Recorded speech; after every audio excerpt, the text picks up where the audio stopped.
This is Srinivas అర్కడం. మీరు చూస్తున్నారు Srinivas business desk YouTube channel.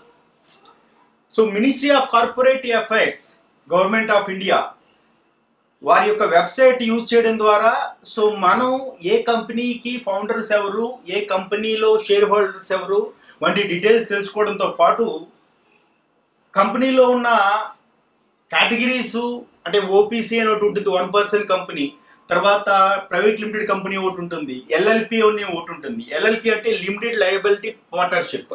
So ఇలాగ అన్ని కేటగిరీస్ కూడా మనం స్టడీ చేయడానికి థర్డ్ పార్టీ సోర్సెస్తో సంబంధం లేకుండా వాటి ఫీజెస్ ఎంత, వాటి డీటెయిల్స్ కానీ ఇవన్నీ కూడా మనం స్టడీ చేయొచ్చు. చాలామంది ఆ విషయం తెలియక అంటే చార్టెడ్ అకౌంటెంట్స్ మనం కన్సల్ట్ చేయాలి, కంపల్సరీగా వాళ్ళ గైడెన్స్ కావాలి. బట్ అయినప్పటికీ కూడా సో మనకి ముందుగా దీని గురించి కొంత నాలెడ్జ్ కావాలంటే జస్ట్ మీరు ఈ పోర్టల్కి వెళ్ళడం ద్వారా అందులో మంచి ఇన్ఫర్మేషన్ మీరు జాగ్రత్తగా స్టడీ చేసి సో మీకు తెలియని విషయాలు చాలా తెలుసుకోవడం జరుగుతుంది. ఈరోజు నేను ఇచ్చే ఈ వీడియోలోని సో నేను ఒకసారి నా డెస్క్టాప్ స్క్రీన్ షేర్ చేసి జస్ట్ మీకు చాలా మంచి మంచి విషయాలు ఇంట్రెస్టింగ్ అంటే ఒక కంపెనీకి ఎవరెవరు పార్ట్నర్స్ ఉన్నారు ఆ ప్రైవేట్ లిమిటెడ్ కంపెనీలో లేదంటే పబ్లిక్ లిమిటెడ్ కంపెనీలో, సో ఆ షేర్ హోల్డింగ్ షేర్ వాల్యూ ఎంత దగ్గర నుండి తర్వాత ఆ పార్ట్నర్స్కి మళ్ళీ ఎన్ని కంపెనీస్ ఉన్నాయి అని కూడా తెలుసుకోవచ్చు. అంటే ఇదంతా ఎందుకు మనం తెలుసుకోవడము అని మీరు అనుకోవచ్చు, but as per company law ప్రకారం అంతా ఓపెన్గా ఉండాలి. ప్రైవేట్ లిమిటెడ్ కంపెనీ అంటే any one can get the access of any company అనమాట.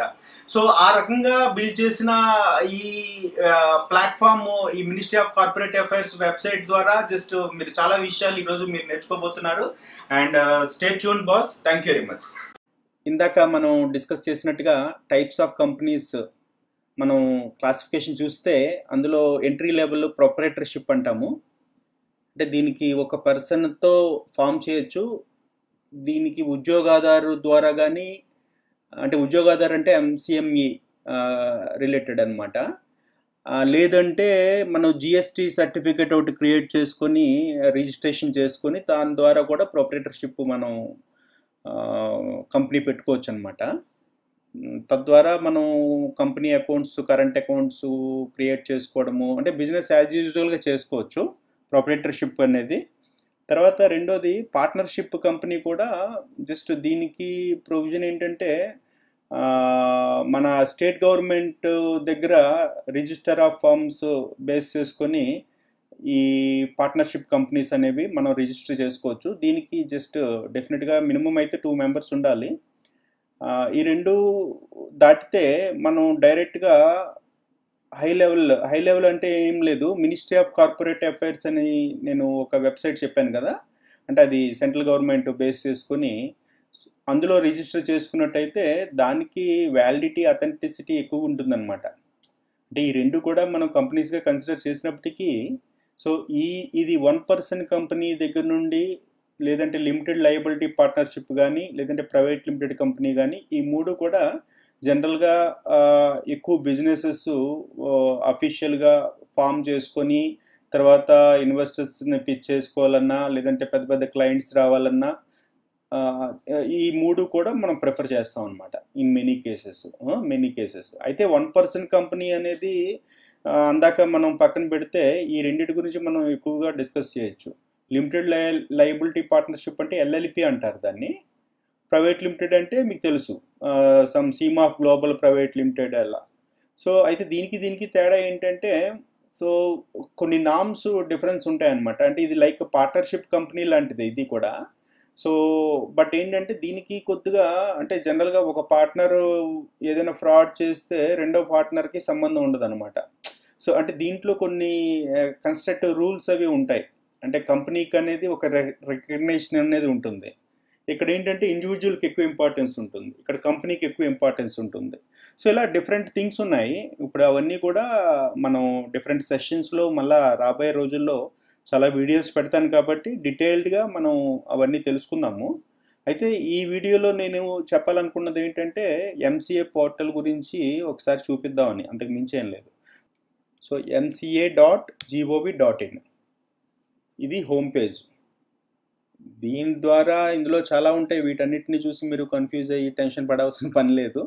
జస్ట్ ఏంటంటే ఒక బేసిక్ ఐడియాకి అసలు ఏంటి, దీనికి ఒక వెబ్సైట్ ఉంటుంది. తర్వాత ఈ వెబ్సైట్ యూజ్ చేసి ఏ కంపెనీ ఎవరు ఓన్ చేసుకొని ఉన్నారు, డైరెక్టర్స్ ఎవరు, ఇలాంటి విషయాలు మనం తెలుసుకోవచ్చు. అసలు ఫస్ట్ ఆఫ్ ఆల్ ఏంటంటే మినిస్ట్రీ ఆఫ్ కార్పొరేట్ అఫైర్స్ యొక్క ఉద్దేశం కూడా ఇది ప్రైవేట్ లిమిటెడ్ కంపెనీ డైరెక్టర్స్ తాలూకా డీటెయిల్స్, వాళ్ళ కాంటాక్ట్ డీటెయిల్స్ కూడా జస్ట్ ఓపెన్గా జస్ట్ ఎనీబడి కెన్ యాక్సెస్ అన్నట్టుగా ఉంటుందన్నమాట.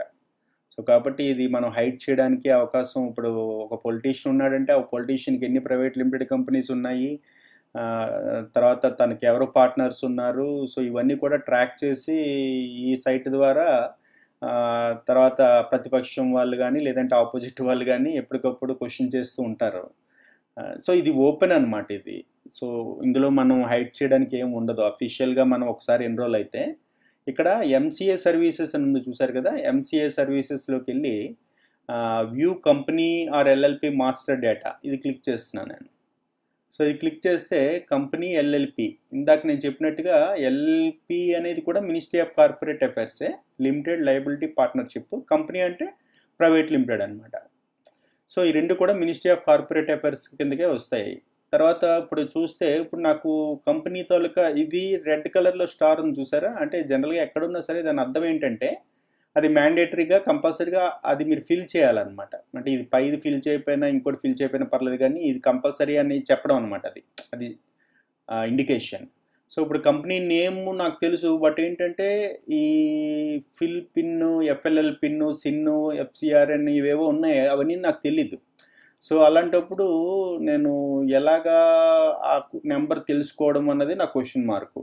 So for XYZ company taluka number, sin number అది నాకు తెలుసుకోవడం ఎలాగా అన్నది నా పాయింట్. దానికి మనం టెన్షన్ పడాల్సిన పని లేకుండా ఈ పోర్టల్లోనే జస్ట్ ఇక్కడ కంపెనీ ఎల్ఎల్పి నేమ్ ఉంది. ఫర్ ఎగ్జాంపుల్ నాది ఒక కంపెనీ ఉంది, సీమాఫ్ గ్లోబల్ ప్రైవేట్ లిమిటెడ్ అని చెప్పేసి నేను రన్ చేస్తున్నాను. సో ఆ కంపెనీ నేమ్ గురించి నేను సీమాఫ్ గ్లోబల్ అని చెప్పి సెర్చ్ అన్నాను. సెర్చ్ అంటే ఇప్పుడు చూసారా సీమాఫ్ గ్లోబల్ ప్రైవేట్ లిమిటెడ్ అని చెప్పేసి కనిపిస్తుంది. సో దాన్ని క్లిక్ చేస్తాను.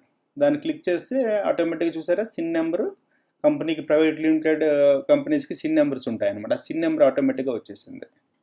వచ్చేసిన తర్వాత దీని కింద ఇది క్యాప్చా. ఇది క్యాప్చా ఎందుకు పెడతారు మీకు తెలుసా తెలీదా? క్యాప్చా ఏంటంటే జనరల్గా ఈ మధ్యన కాదు చాలా కాలం బట్టి కొన్ని బాట్స్ అంటే ఆటోమేషన్ టూల్స్ ద్వారా ఈ ఫామ్స్ అవి ఎక్కువ ఫిల్ చేయించి ఎక్కువ data, lakhs of pages data gather చేయడం కానీ, ఈమెయిల్స్ గ్యాదర్ చేయడం కానీ ఇలాంటివన్నీ జరుగుతూ ఉన్నాయన్నమాట. అందుకని ఇది పెట్టారు. ఇది మాన్యువల్గా కంపల్సరీగా చూసి మనం ఒళ్ళ దగ్గర పెట్టుకొని స్టడీ చేసి మనం ఫిల్ చేయాల్సింది కాబట్టి ఇక్కడ మిషన్స్ అలా చేయలేవు కదా, అందుకని అనమాట. సో దీనికి కూడా టూల్స్ వస్తున్నాయిలేండి, but anyways PUBERED. So submit. So ఇదండి కంపెనీ తాలూకా ఇన్ఫర్మేషన్. సో ఇంత ఓపెన్గా నేను ఎందుకు చూపిస్తున్నానంటే ఇందులో ఏముంది, జనరల్గా తెలుసుకోవాలనుకున్న వాళ్ళు ఎవరైనా తెలుసుకోవచ్చు అనమాట. సో ఇక్కడ సీమాఫ్ గ్లోబల్ ప్రైవేట్ లిమిటెడ్, ఇక్కడ చూస్తే సాయి సందీప్, శ్రీనివాసు, ప్రవీణ్, బసవ, సో ఇలాగా ఒక 2-3 పీపుల్ ఉన్నారు ఇక్కడ. సో పార్ట్నర్స్ కింద. సో ఇందులో ఈ శ్రీనివాస్ అన్నది నేనన్నమాట, అంటే ఫౌండర్ నేనే. చూసారు ఇక్కడ బిగిన్ డేట్ నేను ఎప్పుడు స్టార్ట్ చేశానంటే 2018లో డిసెంబర్ 28ని స్టార్ట్ చేశాను అనమాట. సో అప్పుడు కంపెనీ స్టార్ట్ చేశాను. తర్వాత 2020లో ఎవరో యాడ్ అయ్యారు, అంటే జస్ట్ నేను బికాజ్ ఆఫ్ ఏమైనా జస్ట్ ఇన్వెస్ట్మెంట్ రేజ్ చేసుకోవడం కానీ అలాంటివి ఏమైనా చేసినప్పుడు అలా యాడ్ చేసుకోవచ్చు అనమాట. సో ఇప్పుడు ఇది చూసినట్టయితే ఇక్కడ నేను శ్రీనివాస్ అని ఉంది, దీని పక్కన ఒకటి ఉంది చూసారు కదా, దీన్ని డిన్ నెంబర్ అంటారు అనమాట. డిన్ డైరెక్టర్ ఐడెంటిఫికేషన్ నెంబర్ అంటారు. సో దాన్ని క్లిక్ చేశాను అనుకోండి, జస్ట్ మీకు ఫలానా శ్రీనివాసు ఏ కంపెనీస్లో ఉన్నాడు అన్నది కూడా మీకు ఇక్కడ తెలుస్తుంది. చూసారా? సో శ్రీనివాసు అన్నతను ఇది శ్రీనివాస్ తాలూకా డిన్ నెంబరు ఇది. ఇప్పుడు తర్వాత నెక్స్ట్ వచ్చేసరికి Hyderabad events industry private limited అనే కంపెనీలో అతను డైరెక్టర్, దాని సిన్ నెంబర్ ఇది. ఓపెన్ డీజీ ప్రైవేట్ లిమిటెడ్ కంపెనీలో అతను డైరెక్టర్. అంటే ఫౌండర్, డైరెక్టర్ ఈ డీటెయిల్స్ అన్నీ కూడా వాళ్ళు ఇందులో మీకు డైరెక్ట్గా కనిపించదు ఫౌండింగ్ పర్సనా కాదా అన్నది, బట్ దానికి ఇంకా డీప్గా డిగ్ చేయాల్సి ఉంటుంది. బట్ ఏంటంటే శ్రీనివాస్ అనే అతను డైరెక్టర్ అని చెప్పేసి ఇక్కడ నీకు క్లియర్గా ఇండికేట్ చేస్తుంది. సీమాఫ్ గ్లోబల్ ప్రైవేట్ లిమిటెడ్ ఇవి కంపెనీస్ అనమాట, ఇవి ఎల్ఎల్పి. సో ఈ శ్రీనివాస్ ప్రెజెన్స్లోనే ఈ ఎల్ఎల్పి కూడా ఉన్నది అన్నది ఒక పాయింట్ మనకు అర్థమవుతుంది. Indian digital methodology institute LLP. So ఈ రకంగా ఏంటంటే ఒక పర్సన్కి సంబంధించి లేదంటే ఒక కంపెనీని బేస్ చేసుకొని ఆ డైరెక్టర్స్ ఎవరు, ఆ డైరెక్టర్కి మళ్ళీ ఎన్ని కంపెనీస్ ఉన్నాయి అవన్నీ గ్యాదర్ చేయొచ్చు. సో ఇక్కడ చూసారా మళ్ళా ఇక్కడ యాక్చువల్గా రిజిస్ట్రేషన్ నెంబరు, తర్వాత కాంటాక్ట్ ఈమెయిల్ ఐడి, అడ్రస్సు, అంటే anybody it's a open access అన్నట్టు, ఎవరైనా సరే ఇన్ఫర్మేషన్ గ్యాదర్ చేసుకోవచ్చు అనమాట. తర్వాత ఇంకోటి ఏంటంటే మీరు ఏదో కంపెనీ పెడదాం అనుకున్నారనుకోండి. సో కంపెనీ పెడదాం అనుకున్నప్పుడు ఏ పేరు అవైలబిలిటీ అంటే ఫర్ ఎగ్జాంపుల్ నేను మీకు చూపిస్తాను చూడండి. నేను ఇంకొక కంపెనీ మళ్ళీ జస్ట్ ఇంకోటి ఓపెన్ చేస్తాను. జస్ట్ మళ్ళీ ఎంసీఏ సర్వీసెస్లోకి వెళ్ళి, అంటే మీకు 2 సార్లు చూస్తే బాగా మైండ్లో ఇంజెక్ట్ అవుతుంది కదా. View company LLP master data. ఈసారి ఏంటంటే Hyderabad events industry private limited. So Hyderabad events industry private limited, Hyderabad events industry అని ఉంది. సో ఇది క్లిక్ చేస్తే సిన్ నెంబర్ ఆటోమేటిక్గా ఫిల్ అయిపోతుంది. ఇది మీకు సరిగ్గా కనిపించలేదు కదా, జస్ట్ ఇది ఒకసారి మళ్ళీ క్లిక్ చేయండి. మీకు బాగా కనిపించే వరకు దీన్ని క్యాప్చా అంటాం కదా. సో ఆర్ఎల్స్ ఏంటంటే ఎర్రర్ వస్తుంది. Right, KICANIY. Okay, submit. So అయినా ఎర్రర్ వచ్చింది చూసారా. BED bed. Okay, submit. So ఇది. సో ఇక్కడ చూసారా Hyderabad events industry private limited అనే రాగానే సో ఇక్కడ మళ్ళా ఈ పేరు ఇవన్నీ వచ్చినాయి కదా. అంటే ఇది ఎందుకు చెప్తున్నానంటే ఇప్పుడు ఈ నేము నాకు కావాలని నేను చాలా ఫైట్ చేశాను. ఎందుకనంటే నాది ఒక దీనికన్నా కంపెనీ పెట్టడానికి ముందే hyderabadevents.com అని చెప్పేసి ఒక ప్రీమియం డొమైన్ అనమాట. సో అంటే ఇది అల్లాటప్పా డొమైన్ కాదు ఇది. సో డొమైన్ ఏమంటే తెలుసు కదా మీకు. hyderabadevents.com అనేది జస్ట్ నేను బ్లాక్లోనే కొన్నాను. బ్లాక్లో ఇన్ ద సెన్స్ ఇది అన్అఫీషియల్ థింగ్ ఏం కాదు. డొమైన్ నేమ్స్ అమ్మడం కొనడం అనేది ఓపెన్గానే జస్ట్ ఒకళ్ళు బ్లాక్ చేసుకోవడం జరుగుతుంది. అది మళ్ళీ వాళ్ళు ఎంత కావాలంటే అంతకు అమ్ముకోవడం జరుగుతుంది. సో ఇది ఇట్స్ లీగల్ అనమాట. బట్ hyderabadevents.com అనేది నేను కొనడం జరిగింది. కొన్న తర్వాత నాకు అప్పుడు అనిపించింది అనమాట, సో దీనికి సెపరేట్గా కంపెనీ పెడదామని చెప్పేసి అనుకొని, సో నేను మినిస్ట్రీ ఆఫ్ కార్పొరేట్లో అప్లై చేసినప్పుడు హైదరాబాద్ ఈవెంట్స్ ప్రైవేట్ లిమిటెడ్ అని అప్లై చేశాను ఫస్ట్. సో దానికి పర్మిషన్ రాలేదు. అసలు ఆ హైదరాబాద్ ఈవెంట్స్ అనే ఇవ్వనన్నారు ఫస్ట్ ఇనీషియల్గా అయితే. సో తర్వాత ఏంటంటే నేను ఇంక ఇండస్ట్రీ అనేది యాడ్ చేసి ఇలా 2-3 యాడ్ చేసుకొని సో ఫైనల్గా నేమ్ అప్రూవల్ తెచ్చుకున్నాను అనమాట. సో అప్పుడు company formation Hyderabad events industry private limited. అంటే నా ఉద్దేశం ఏంటంటే ఇప్పుడు హైదరాబాద్ ఈవెంట్స్ అనేది ఒక మంచి కీవర్డ్ అది. సో గూగుల్లో హైదరాబాద్ ఈవెంట్స్ అని అందరూ సెర్చ్ చేస్తారు. తర్వాత దీనికంటూ ఒక వాల్యూ ఉంటుంది. ఆ కంపెనీ ఆ పేరుతో ఉన్నా సరే చాలా వాల్యూ ఉంటుంది. ఎందుకంటే events industry thousands of crores business అనమాట హైదరాబాద్లోని. అంటే ఇప్పుడు ప్రజెంట్ లాక్డౌన్ సిచ్యువేషన్స్లో ఎలా ఉంటుంది అన్నది 200% అందరికీ డౌటే కమింగ్ డేస్లోని. బట్ ఏంటంటే నేను పెట్టినప్పుడు ఇది ఎప్పుడు పెట్టాను తెలుసుకోవాలన్నా సరే జస్ట్ యూ కెన్, ఇది ఇక్కడ చూడండి, ఇది ఇక్కడ ఉంది December 5, 2016. అంటే డేట్ ఆఫ్ ఇన్కార్పొరేషన్ అనమాట. డేట్ ఆఫ్ ఇన్కార్పొరేషన్ అంటే మినిస్ట్రీ ఆఫ్ కార్పొరేట్ అఫైర్స్లో నేను రిజిస్టర్ చేసిన రోజు అనమాట. సో అంటే చాలా సంవత్సరాలు అవుతుంది ఇది. ఓకే, సో ఇది ఎందుకు చెప్తున్నానంటే మనం నేమ్ అవైలబిలిటీ కూడా చెక్ చేసుకోవచ్చు. ఇక్కడ నేమ్ అవైలబిలిటీ అనేది ఇక్కడ మీరు చెక్ చేసుకుంటే ఇక్కడ చూసారు కంపెనీ సర్వీస్లో చెక్ నేమ్ అన్న తర్వాత, అంటే నేను ఫర్ ఎగ్జాంపుల్ మీరు ఏదైనా కంపెనీ నేమ్ పెడదాం అనుకున్నప్పుడు అది అవైలబిలిటీ ఉందా లేదా మీరు చెక్ చేసుకోవచ్చు అనమాట. సో ఫర్ ఎగ్జాంపుల్ ఏం పెడదాము, నాకు పవన్ కళ్యాణ్ ప్రైవేట్ లిమిటెడ్ అని పెడదాం అనుకున్నాను. సో పవన్ కళ్యాణ్. సో దీనికి చాలా ప్రొవిజన్స్ ఉంటాయి, మనం ఏది పెడితే పెట్టడానికి కూడా ఉండదు. సో ఇక్కడ ఏమొస్తుంది, ఇన్ఫర్మేషన్ కళ్యాణ్ ప్రైవేట్ లిమిటెడ్.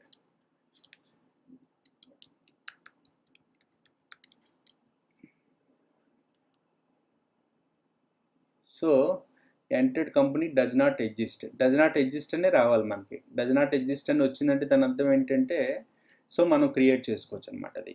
ఇప్పుడు ఫర్ ఎగ్జాంపుల్ నేను హైదరాబాద్ ఈవెంట్స్ అని ఎదుగుతున్నాను, మీరెవరో వచ్చి హైదరాబాద్ ఈవెంట్స్ అని పెడితే సెర్చ్ కొడితే సో మీకు అదే పేరుతో కంపెనీ ఉంది, Hyderabad events industry private limited అని. సో అలాంటప్పుడు ఏంటంటే నాకు ఈ నేమ్ రాదనమాట, ఈ నేము నాకు అలౌ చేయరనమాట. సో అప్పుడు నేను మార్చుకోవాల్సి ఉంటుంది. అంటే మీకు సేమ్ నేమ్ రిలేటెడ్గా ఉన్నాయా లేదా అన్నది మీరు చెక్ చేసుకోవడానికి ఈ పోర్టల్ యూజ్ అవుతుంది. హైదరాబాద్ మూవీ లేదంటే తెలుగు మూవీస్ సెర్చ్.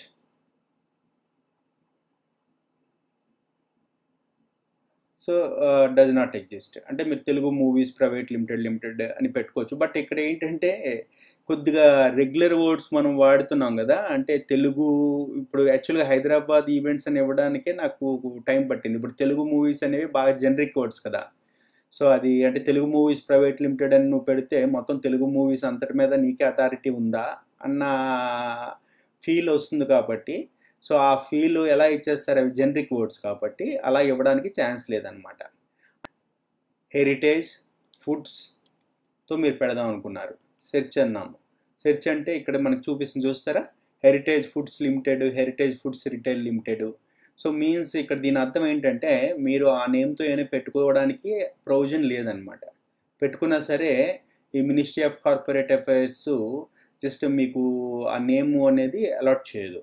సో డెఫినెట్గా ఆ ప్రాసెస్లో మళ్ళీ మీరు ఇంకొక నేము రిక్వెస్ట్ చేసుకొని అంతా మాడిఫై చేసుకోవాలన్నమాట. సో దానికన్నా ఏంటంటే నా సజెషన్ ఏంటంటే ముందుగా మీరు ఏదైతే నేముతో కంపెనీ పెడదాం అనుకుంటున్నారో ఆ నేము మీరు ఇక్కడ టైప్ చేసుకొని ఆ నేమ్తో రిలేటెడ్గా ఏమైనా కంపెనీస్ ఉన్నాయా లేదా చెక్ చేసుకున్నారనుకోండి. సో లేవు అనుకున్నప్పుడు మీకు ఈజీగా అప్రూవల్ వస్తుంది. నేమ్ అప్రూవల్ అనేది ఒక టాస్క్ అనమాట ఇక్కడ. ఇప్పుడు నేను మీకు ఎగ్జిబిట్ చేసిందంతా కూడా జస్ట్ ఐడియాకి మాత్రమే. బట్ నేను సజెస్ట్ చేసేది ఇలాంటివి ఏమైనా చేసినప్పుడు ప్రాపర్గా అఫీషియల్గా ఒక కన్సల్టెంట్ కన్నా కూడా మనం చార్టెడ్ అకౌంటెంట్ అంటాం కాబట్టి వాళ్ళు they will give the best suggestions అనమాట. రైట్. అంటే ఇక్కడ ఏంటంటే ఎంసీఏ సర్వీసెస్లో చెక్ కంపెనీ నేమ్ ఒకటి, ఫైండ్ సిన్ ఒకటి. సో ఇలా కొన్ని మనం ఉపయోగించుకోవడానికి బాగుంటుంది. తర్వాత ఇక్కడ నేను చెప్పినట్టుగా view company LLP master data. తర్వాత ఎక్వైర్ డిఎస్సి అని ఉంది చూసారా, అంటే డిఎస్సి అంటే డిజిటల్ సిగ్నేచర్ అనమాట. అంటే డిఐఎన్ అంటే director identification number, identity number. తర్వాత ఇది డిఎస్సి అంటే డిజిటల్ సిగ్నేచర్. అంటే మీకు ఒక డైరెక్టర్ కింద మనం రికగ్నైజ్ అవ్వాలంటే మనకి డిజిటల్ సిగ్నేచర్ అంటే ఒక పెన్ డ్రైవ్లో ఉంటుంది. సో ఆ డిజిటల్ సిగ్నేచర్ అనేది మనం ముందుగా తీసుకోవాలి. తీసుకున్న తర్వాత ఒక particular person he is allowed to take up the directorship అనమాట. సో ఇది ముందు అవుతుంది, దాని తర్వాత డిన్ అవుతుంది అనమాట. సో ఈ రెండు అయిన తర్వాత జస్ట్ ఏంటంటే మీకు ఈ లోపుగా కంపెనీ నేమ్ అది అప్రూవల్ అది వచ్చింది అనుకోండి, ఒక మంచి నేమ్ మీరు చూస్ చేసుకొని ఆ అప్రూవల్ వచ్చిన తర్వాత ఆ నేమ్ బేస్ చేసుకొని మీరు ముందుగా అనుకున్నట్టుగా అది ప్రైవేట్ లిమిటెడా లేదంటే ఎల్ఎల్పియా మీరు కన్ఫర్మ్ చేసుకోవచ్చు. ఇందులోనే 1% కంపెనీ కూడా ఉందండి. 1% కంపెనీ అని చెప్పేసి అంటారు, ఓపీసీ అంటారనమాట. సో ఓపీసీ అనేది కూడా దేనికి అంటే ఇప్పుడు కొంతమంది పార్ట్నర్స్తో ఇంట్రెస్ట్ లేకుండా ఓన్గా ఇండిపెండెంట్గా ఒక అథెంటికేటెడ్ అంటే ఇందాక నేను చెప్పినట్టుగా ప్రొప్రైటర్షిప్ కంపెనీలు అనుకోండి, అది పెద్దగా హెల్దీగా ఉండదన్నమాట. ఈ ప్రొప్రైటర్షిప్ పార్ట్నర్షిప్ అనేది మనం చేసుకోవచ్చు. అంటే ఇంతకుముందు మన ట్రెడిషనల్ బిజినెస్లు అన్నీ ఇవే, మన చాలా కాలం చాలామంది మనకి రన్ చేస్తున్నవన్నీ కూడా. బట్ ఏంటంటే ఇప్పుడు ఈ మధ్య బాగా ఎక్కువ ఏంటంటే స్టార్టప్స్ అని, ఇన్వెస్టర్స్ అని, వెంచర్ క్యాపిటలిస్టులని, లేదంటే ఒక లీగాలిటీ అని, తర్వాత ఇలాగ అథెంటికేషన్ ఇవన్నీ ఉన్నాయి కాబట్టి ఇప్పుడు మనం ఈ మూడింటిని ప్రిఫర్ చేస్తున్నాం అనమాట. So 1% company, limited liability partnership and private limited company. So అదండి. సో ఈ వీడియోకి సంబంధించి నేను ఒక బేసిక్ ఇన్ఫర్మేషను. సో ఇవన్నీ మీరు ఒకసారి జస్ట్ క్యాజువల్గా జస్ట్ ఇలా ఓపెన్ చేసి మీరు ఇలాగ అన్ని ప్రతిదీ కూడా చూసారనుకోండి. సో మీకు ఇక్కడ కంపెనీస్ యాక్ట్ అనేది ఇది పెద్ద రిసోర్స్ అనమాట. అంటే మీరు ఎవరో మూడో వ్యక్తి అంటే ఇప్పుడు నేను కానీ ఇంకోళ్ళు కానీ ఎవరో చెప్పినంత మాత్రాన సో మీరు 100% బిలీవ్ వాటి నుండే తీసుకోవాల్సిన పని లేదు. ఇది ఓపెన్ సోర్సు. అసలు కంపెనీస్ యాక్ట్ అంటే ఏంటి, లిమిటెడ్ లయబిలిటీ పార్ట్నర్షిప్ ఏంటి, ఇవన్నీ కూడా డీటెయిల్స్ అన్నీ చాలా నీట్గా ఉంటాయి అన్నమాట. మనకు ఓపిక ఉండాలి, తీరిక ఉండాలి, కానీ పూర్తిగా మనం స్టడీ చేసుకోవచ్చు. ఇక్కడ మై వర్క్ స్పేస్ అనేది ఏంటంటే అంటే ఇప్పుడు మీకు యూజర్ నేమ్ పాస్వర్డ్ ఉంటుంది. ఒకసారి మీరు కంపెనీ ఫార్మేషన్ అయిపోయిన తర్వాత దాని ద్వారా మీరు ఈ పోర్టల్లోకి వెళ్ళి సో కొన్ని అదర్ థింగ్స్ మీరు యాక్సెస్ చేయొచ్చు అనమాట. ఇప్పుడు ఎంసీఏ సర్వీసెస్లో ఇందాకనే ఇది జనరల్గా ఎక్వైర్ డిఎస్సి కావాలంటే డిజిటల్ సిగ్నేచరు, డిన్ స్టేటస్, ఇప్పుడు మీరు డిన్ అప్లై చేశారు, సో స్టేటస్ తెలుసుకోవడానికి. తర్వాత అలాగా జస్ట్ ఏంటంటే కంపెనీస్ ఇక్కడ చూసారా, ఇది ఇంకా డేటా గ్యాదర్ చేసుకునే వాళ్ళకి పండగ ఇక్కడ. So companies LLPs registered in last 30 days. So ఈ రకంగా డేటా గ్యాదర్ చేసి థర్డ్ పార్టీ వెండర్స్ మనకి సెల్ చేస్తూ కూడా ఉంటారనమాట. సో అంటే ఏ కంపెనీస్ ఫామ్ అయ్యాయి అనే డేటా సో ఓపెన్గా మనకి అవైలబుల్గా దొరుకుతుంది ఆన్లైన్లోని. So companies LLP registered in last 30 days. Last 30 daysలో రిజిస్టర్ అయిన కంపెనీస్ ఇవన్నీ చూసారా, ఎక్సెల్ షీట్ ఓపెన్ అయిపోయింది. అంటే మీకు ఏంటంటే ఇక్కడ సో ఈ డేటా గురించి మనం ఏం చేస్తామంటే ఇదే డేటా గురించి థర్డ్ పార్టీ వెండర్స్ని మనం అప్రోచ్ అయ్యి వాళ్ళు ఎక్కడి నుండో గ్యాదర్ చేసినట్టుగా వాళ్ళు కష్టపడి వాళ్ళని వీళ్ళని అడిగి వాళ్ళకి సో ఎంతో అమౌంట్ ఇచ్చి తెచ్చుకున్నట్టు మనం ఫీల్ అవుతాము, వాళ్ళు కూడా అలాగే ఎక్స్ప్రెస్ చేస్తారు. బట్ ఏంటంటే రియాలిటీకి వచ్చేసరికి జస్ట్ నేను ఒక క్లిక్ కొట్టంగానే మొత్తం డేటా వచ్చేసింది. జస్ట్ చూసారా, అడ్రస్లు కూడా వచ్చినాయి. అడ్రస్లు అంటే ఏ కంపెనీ తాలూకా అడ్రస్ అంటే కంప్లీట్ పిన్ నెంబర్తో సైతం వచ్చేసింది అనమాట. సో పిన్ నెంబర్తో సైతం అంటే ఇప్పుడు మీరు చూస్తే లాస్ట్ 30 daysలో ఎన్ని కంపెనీస్ రిజిస్టర్ అయినాయి అంటే ఇది మీరు చూడండి, ఇది so Indian companies registered, foreign companies registered, LLP registered, foreign LLP registered. So ఇది మొత్తం 7,629 కంపెనీస్ ఒక 30 daysలోని మనకి రిజిస్టర్ అవ్వడం జరిగిందనమాట. 30 daysలోని. సో వీటి అడ్రస్లు తర్వాత సో ఇది తర్వాత ఏ సిటీ ఇవన్నీ కూడా అనమాట, సిటీ వైజ్. తర్వాత వాళ్ళ ఇన్వెస్ట్మెంట్, ఇది ఇన్వెస్ట్మెంట్ ఏంటంటే ఇందులో 1 lakh అని ఉన్నదంటే వాళ్ళు 1 lakతో పెట్టినట్టు అని కాదు. జనరల్గా చాలామంది సో ఆ తాలూకా అమౌంట్ అంటే ఏంటంటే క్యాపిటల్ కొద్దిగా తక్కువగా పెడుతూ ఉంటారు, జస్ట్ ఏంటంటే ఫీజెస్ అవి తగ్గించుకోవడానికి. సో ఎనీవేస్ సో ఇదంతా కూడా చూసారా, అంటే మీకు ఎంత ఈజీగా మనకి డేటా దొరుకుతుందో, రైట్. సో ఇది ఎంసీఏ సర్వీసెస్లో మనకి కనిపించేది అనమాట. అండర్ తర్వాత view companies directors under prosecution అంటే మీకు ఇది చూసారా, సెర్చ్ కంపెనీ నేమ్ కంపెనీ అంటే మీకు ఎవరి మీద డౌట్ ఉందనుకోండి, సో వాళ్ళకి ఏమైనా ఇష్యూస్ ఉన్నాయంటే అంటే లీగల్ ఇష్యూస్ కానీ ఇవన్నీ కూడా మనం ట్రాక్ చేయొచ్చు అనమాట, చాలా ఈజీగా ట్రాక్ చేయొచ్చు. Okay. And so designated partner details, so తర్వాత PAN number, DIN PAN details of director. So ఇక్కడ చూస్తే ఈ ఫైలింగ్ అంటే మీరు ఏంటంటే దీన్ని ఆర్ఓసి అంటాము, రిజిస్టర్ ఆఫ్ కంపెనీస్ అనమాట. సో రిజిస్టర్ ఆఫ్ కంపెనీస్ ద్వారా మీకు చాలా యాన్యువల్ ఫైలింగ్స్ అవి ఉంటాయి, యాన్యువల్ ఈ ఫైలింగ్ ఫర్ ఎల్ఎల్పి అనమాట. సో తర్వాత ఇక్కడ చూడండి ఈ filing, LLP forms download, company forms download. Company forms డౌన్లోడ్లోకి వెళ్ళారు అనుకోండి, సో ఇందులో మళ్ళీ డిఫరెంట్ ఉంటాయి. ఇంటిమేషన్ డైరెక్టర్ ఐడెంటిఫికేషన్ నెంబర్ అంటే డిన్కి సంబంధించి. సో ఇలాగ అన్నీ కూడా మీరు approval services, application by company ROC for removing its name from register of companies అంటే నేమ్ రిమూవల్కి. తర్వాత ఏంటంటే application for removal of auditor. So ఇక్కడ ఏంటంటే ప్రైవేట్ లిమిటెడ్ కంపెనీ వాటిలోని కూడా ఆడిటర్ రోల్ చాలా ఇంపార్టెంట్ అనమాట. సో మీకు పార్ట్నర్షిప్ తర్వాత ప్రొపరేటర్షిప్లు అలాంటివి ఏమి ఉండవు, కానీ ఇక్కడ చాలా ఎఫెక్టివ్గా స్ట్రిక్ట్గా మనం ఆర్ఓసిలో ఫైల్ చేయాలి ఇవన్నీ కూడా. సో ఏ చిన్న యాక్టివిటీ చేసినా సరే దాన్ని ఇందులో మళ్ళీ అప్డేట్ చేస్తూ ఉండాలన్నమాట. సో ఈ ఫామ్స్ అన్నీ మీకు ఇక్కడ చూసారు ఎన్ని ఫామ్స్ ఉన్నాయో అసలు. ఇది మై సర్వీసెస్లోకి వెళ్ళినప్పుడు మీకు ఏంటంటే ఇక్కడ ఈ ఫైలింగ్లోకి వస్తే ఇవన్నీ ఫామ్స్ కనిపించాయి. Download submitted form for resubmission, upload ఈ ఫామ్స్. తర్వాత అప్లోడ్ ఈ ఫామ్స్ అంటే మీరు అదే ఇది ఓపెన్ చేయాలి, ఓపెన్ చేసి మళ్ళీ మనం అప్లోడ్ చేయాలన్నమాట. తర్వాత upload details of security holders, so update subsidiary details. తర్వాత ఇక్కడ జస్ట్ క్లోజ్ కంపెనీ క్లోజ్ చేయాలన్న approval services, incorporation and fees.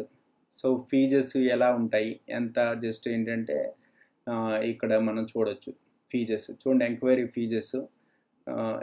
Fees ఇదిగోండి. Viewing company documents on portal, అంటే మీరేంటంటే కంపెనీ డాక్యుమెంట్స్ కూడా ఓపెన్గా మనం చూడడానికి ప్రొవిజన్ ఉంది ఇక్కడ. సో కంపెనీ డాక్యుమెంట్స్ అంటే డాక్యుమెంట్స్ అంటే పార్ట్నర్షిప్ ఎవరెవరితో ఏంటి, షేర్ హోల్డింగ్ ఎంత, ఇవన్నీ కూడా యాక్సెస్ చేయొచ్చు. సో ఇందాక మనం చూసిందంతా ఫ్రీగా మనం బేసిక్ డీటెయిల్స్ అనమాట. ఇప్పుడు నెక్స్ట్ లెవెల్ ఆఫ్ డాక్యుమెంట్స్ కావాలంటే viewing company documents and portal. So దీనికి ఏం చేయాలంటే 100 రూపీస్ మనం పే చేయాలన్నమాట. సో 100 రూపీస్ మనం పే చేయాలి. పే చేస్తే ఫామ్ వస్తుంది, certified copy of LLP documents. So anything can be downloaded అండి. సో ఈ ఈ ఎంసీఏ పోర్టల్ ద్వారా ఎవరి కంపెనీ డీటెయిల్స్ అయినా సరే యాక్సెస్ చేసుకోవచ్చు అనమాట. సో తర్వాత అప్రూవల్స్ ఇక్కడ కదా ఉన్నాం మనం, ఎంక్వైరీ ఫీజెస్ అనమాట. తర్వాత జనరేట్ ఎస్ఆర్ఎన్, ఇది ఏంటంటే జనరేట్ ఎస్ఆర్ఎన్ ఫర్ ఆఫ్లైన్ పేమెంట్ అంటే సో కంపెనీ ఫార్మేషన్లో ఇది ఒక ప్రొసీజరు. తర్వాత ఇంకా అది అంతే సరిపోతుంది. Get certified copies.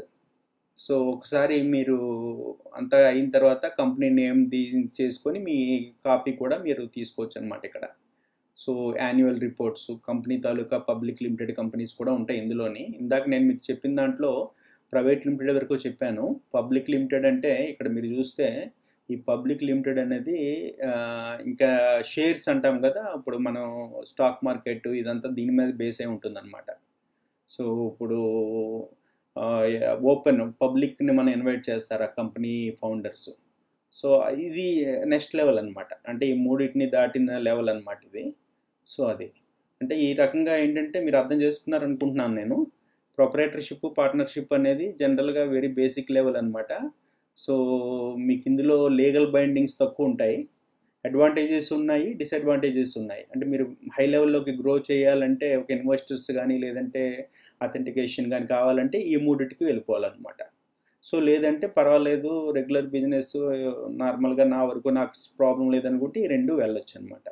సో ఈ పార్ట్నర్షిప్ అనేది ఏంటంటే తెలంగాణ అంటే ఇప్పుడు హైదరాబాద్లో చేస్తే తెలంగాణ గవర్నమెంట్ నుండి ఒక రిజిస్ట్రేషన్ సర్టిఫికేట్ వస్తుంది. ప్రొపరేటర్షిప్ అంటే నేను ఇందాక చెప్పినట్టుగా ఎంఎస్ఎంఈ అంటే ఉద్యోగాదారు అంటారు, లేదంటే జిఎస్టీ సర్టిఫికేట్ ద్వారా కూడా ప్రొపరేటర్షిప్ మనం ఫామ్ చేసుకోవచ్చు. సో అది ఇంకా డేటా రిపోర్ట్స్ ఇందాక చెప్పినట్టుగా యాన్యువల్ రిపోర్ట్స్, కంపెనీకి సంబంధించిన అంత ఇన్ఫర్మేషన్ కూడా మీరు గ్యాదర్ చేసుకోవచ్చు అండి.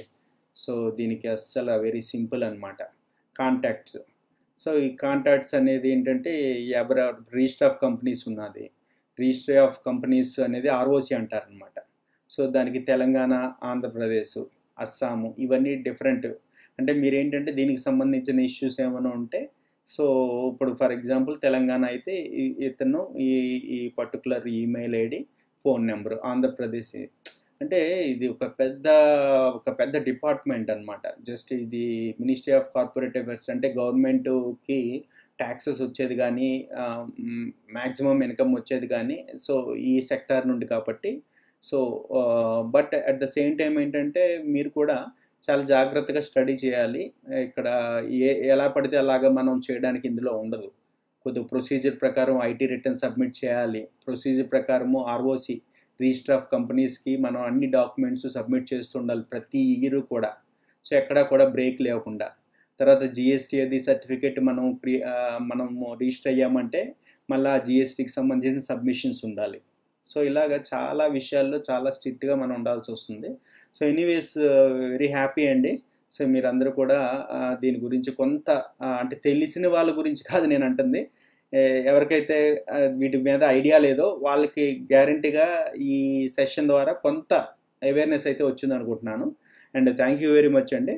ఇప్పుడు శ్రీనివాస్ బిజినెస్ డెస్క్ అనే ఈ తెలుగు యూట్యూబ్ ఛానల్ని సో మీరు సబ్స్క్రైబ్ చేయండి. సబ్స్క్రైబ్ చేయమని మీ ఫ్రెండ్స్ని కూడా అడగండి. ఎందుకంటే తెలుగులో నేను చాలా నాలెడ్జ్ ఇవ్వడానికి సో నేను సంకల్పించుకున్నాను.